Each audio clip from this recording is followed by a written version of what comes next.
Welcome to the Flight Club Podcast, a woman's guide to leaning out. We give you a behind-the-scenes look at business launch and growth through the stories of successful female entrepreneurs. Here's your host, Felina Hansen, founder and CEO of Hera Hub.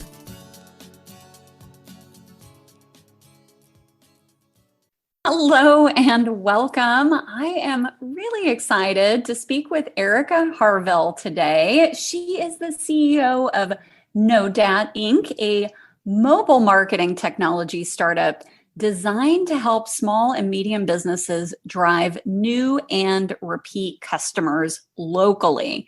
Aireka has spent the last 3 years she's been really on the ground building this company and advocating for small local businesses and specifically female entrepreneurs. She is a public speaker and author and recently was honored by the Nashville Business Journal as a 40 under 40 honoree for 2020. Welcome to the show today, Aireka. Hi, thank you so much for having me. I'm excited to be here. Yeah, I'm excited to share your story all the way from Nashville, Tennessee. I know you're doing great work there, but before we dive into your current business, your current company, take us back and give us your background, give us your history and career path. Sure. So I'm a Nashville native, grew up here my whole life and love the city. I graduated from Cumberland University in Lebanon, where I got my bachelor's degree in business and a minor in marketing. And I spent 10 years, I spent the first 2 years working at Dell in computer sales. And from there, I went to AT&T in their customer loyalty and retention organization. And I spent 10 years with AT&T there. My last 2 years at AT&T, I was actually a manager where I managed 180 sales and retention agents. Wow, that is, so you spent your entire career up to that point, big companies, huge companies, right? Fortune 500, Dell and AT&T. Just talk about some of those experiences, Aireka, and we're going to lead up to the point of when you decided to jump ship and start your own business. You know, you obviously, I'm sure, saw a need in the market for what you're doing. But a lot of women I talk to start a business, also not only because they have a good idea, but they may be frustrated with corporate politics or certain situations. So any of that. Okay. Yes. So, like I said, I loved working for AT&T, but rising up the corporate ladder was not easy. It was a pretty hefty fight.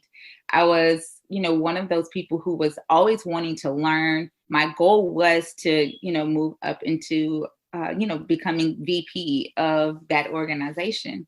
And I had a director there who, for some reason, was just gung-ho about not promoting me. Even though I was top 10% in the company, I was winning awards. I won a trip to California to spend a week out there because my sales were so high.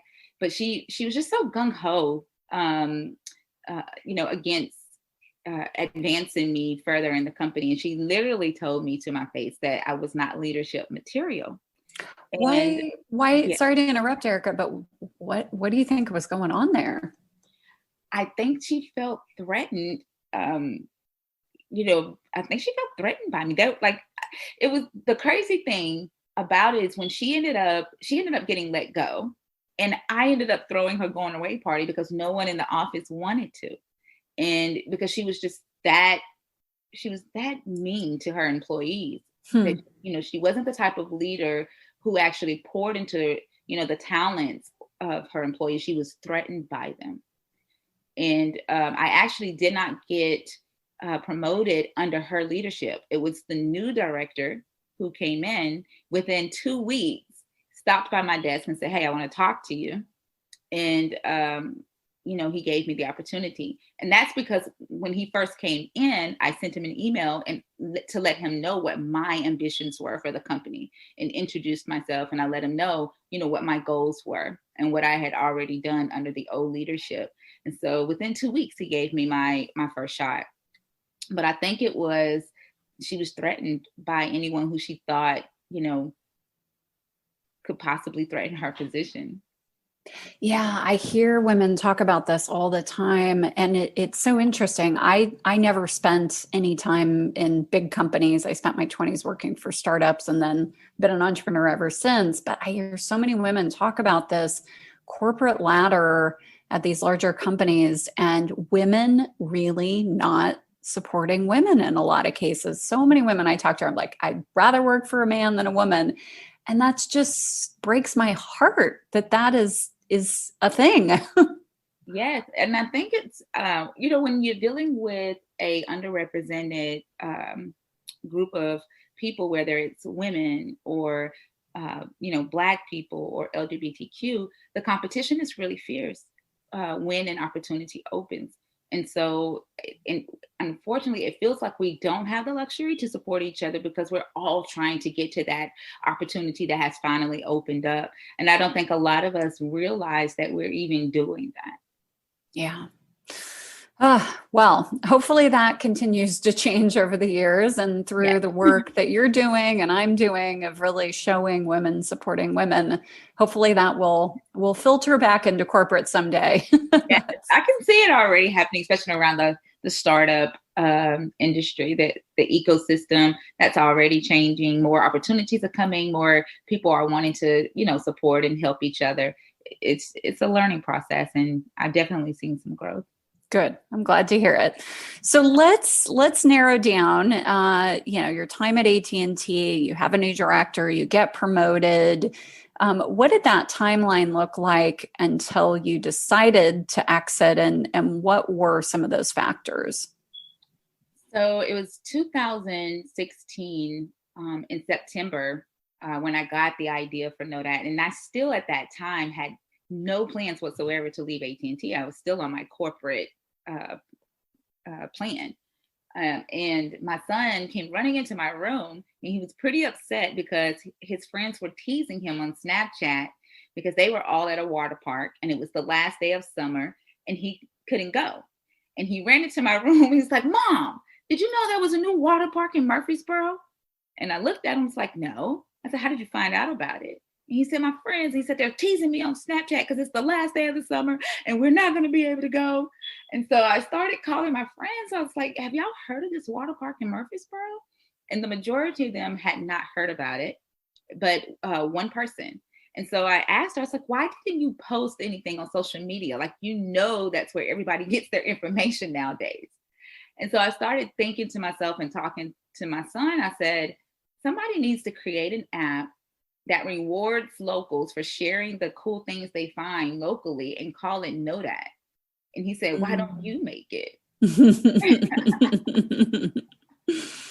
And I was like, "I don't know how to code." He's like, "You can find out."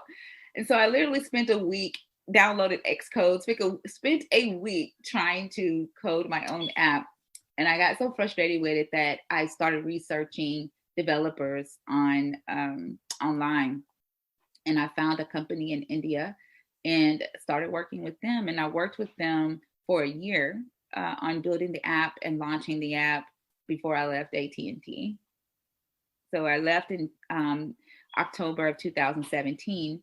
And at the time when I decided to leave, we had reached 10,000 downloads and about 600 small businesses on the platform. And at that time, we were still pre-revenue and still trying to figure out whether, this was a real opportunity. That's amazing. I love that. My idea was just to build this app, share it with my friends here in Nashville, and to see if we can get them to perform certain actions to promote small businesses in our area. And we grew a lot of traction early on. We reached 10,000 downloads fairly quickly and reached 600 businesses by July of 2017.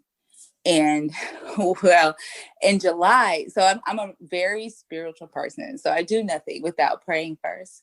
And so in July, I prayed and I was like, I asked God, I said, is it time for me to leave AT&T and build this business full time? And I said, I was up for another promotion during that time. And I had already, been told that the promotion was mine. And so I put a stipulation on the prayer. I was like, if it's time for me to leave, let me go into work tomorrow and let Jeremy tell me that he decided not to give me the promotion.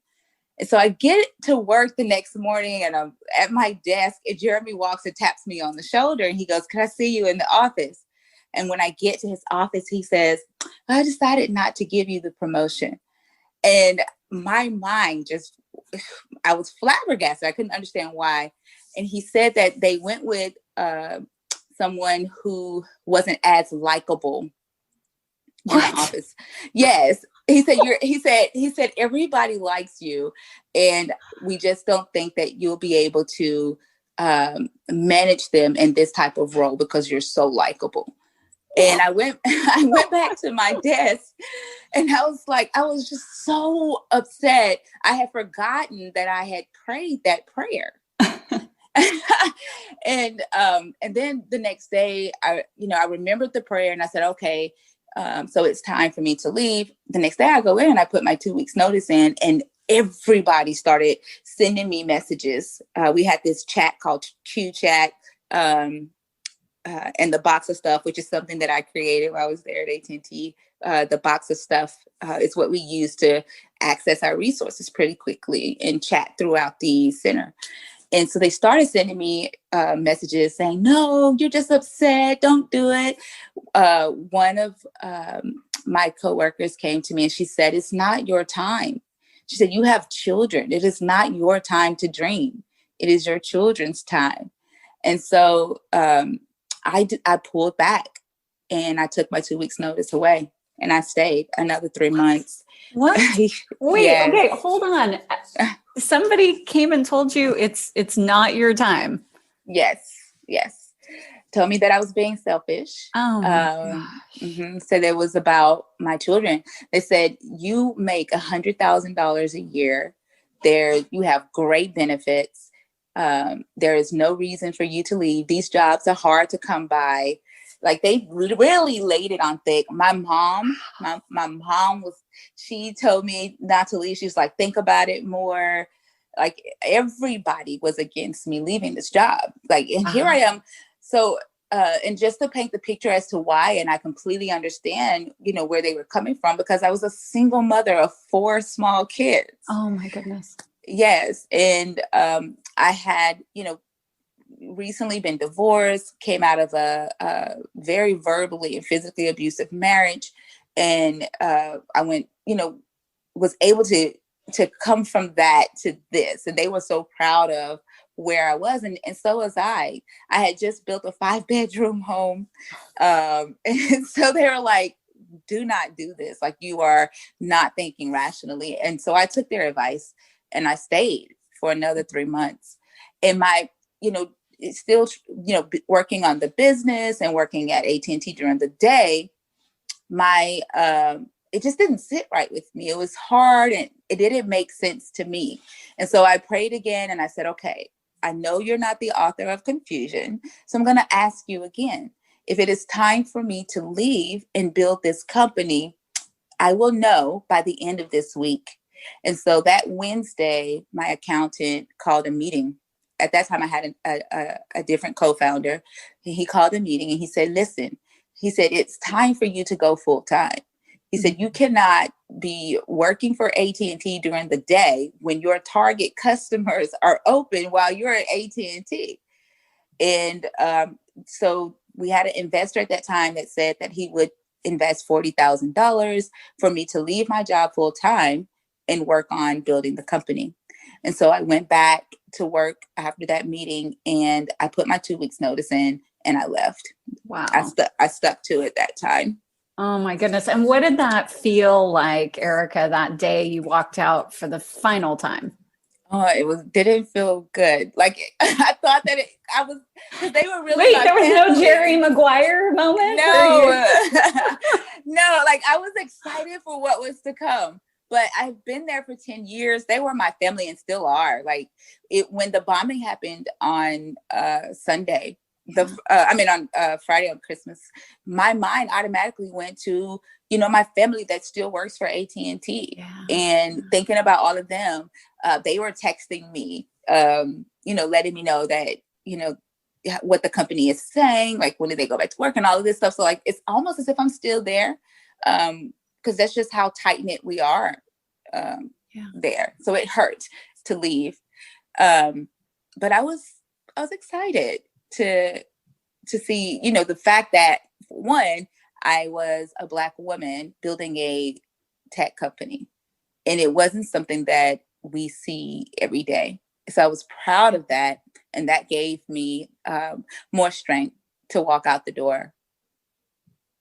Absolutely. Awesome. Well, I'm so glad you did.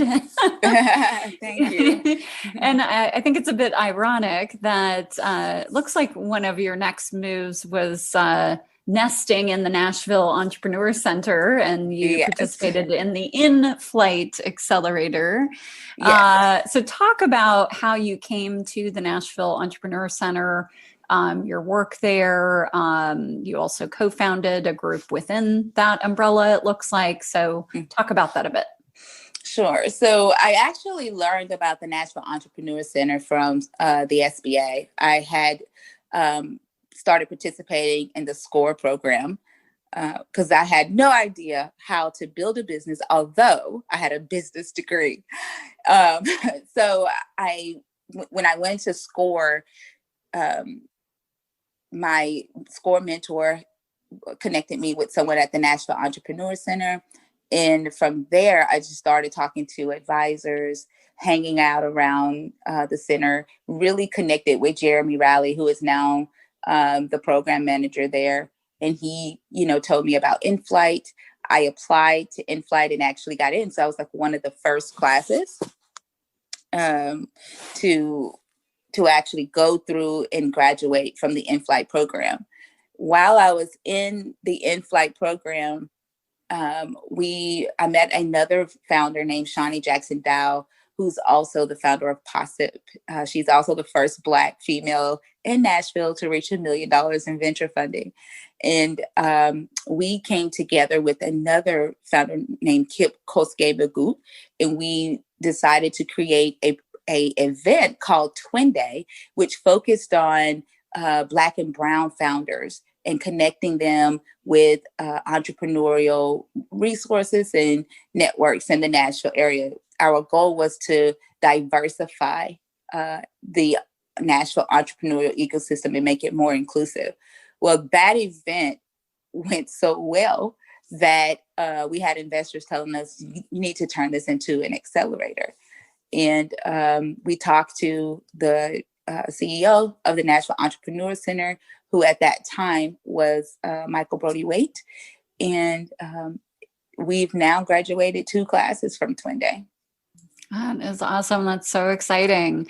Sorry to be ignorant, Aireka, but what does Twin Day stand for? It stands for Let's Go. It's in Kiswahili. It stands for Let's Go. Awesome. I love that. That's great. Well, I mean, you're a busy lady, launching these groups while you're building your business, mother of 4. It sounds like you were probably busier than ever after leaving AT&T. Yes. Let's circle back to your business and talk about the progress, really over the last 4 years and what you're focused on now and what you're excited about in the future. Sure. So it's not been an easy feat. And I think I naively went in thinking that it was going to be a little bit more easier than it has been, but I wouldn't take anything away from it because I've grown so much. I've learned so much in my, the value that I have to share with small business and medium business owners is, is unsurmountable. When I went full time, the investor who initially said that he was going to give the $40,000 backed out. Oh Yeah, no. yeah, he backed out 2 weeks after I left and said that Oh. something came up on his end and he wasn't able to invest anymore. And so all I had left was my savings, which was about $38,000 to to continue building and to take care of my family. But it worked out. It worked out. So I started learning how to code. And from there, I started building websites for small businesses. I started doing social media for small businesses, and which got me closer to the business owners who I was targeting anyway. Yeah. And so in having conversations with them, we learned that our platform was just fun. It was because the way that we were attracting users was through 1-minute video reviews. So think like TikTok for reviews. And the businesses were like, yeah, it's a pretty cool platform to be on, but it's too much like Yelp. We don't want another Yelp. And so I started digging into that a little deeper and asking them, like, what don't you like about Yelp? Why not Yelp? And we found out that they felt that they were not, even though they were able to, attract customers, there was no way for them to tell where the customers came from, like whether they came from Yelp or and they didn't know how to retain the customers that they were getting. They were using platforms like Groupon, and it was eating into their bottom line. They didn't have control over how to turn their offers off, and they didn't have a way to retarget. I had one business tell me that at the end of the month, she owed Groupon more money than she had made on the offers. So taking these conversations that I, was having with the businesses that I, was now freelancing for, when the pandemic happened, well, during that time, so I was still going through InFlight. I had gone through a accelerator in Silicon Valley called Founder Gym, which also from there connected me to two of my now current investors and also advisors, Beta Boom Accelerator. And they're from Silicon Valley, but are based out of Utah, and they focus on women founders. During the accelerator, when the pandemic happened, we decided to make a quick pivot to offering small businesses a way to attract new customers through quick and short sales discounts and coupons that are somewhat similar to like the Snapchat for local deals app, where the coupons appear and disappear at different times in the app. And we did this because we saw small businesses really struggling to move their businesses online and implement a digital and mobile strategy into their marketing strategy. So we focused on making it really easy for them to do. And we launched Hot Offers in October of this year. And we're getting great traction from that.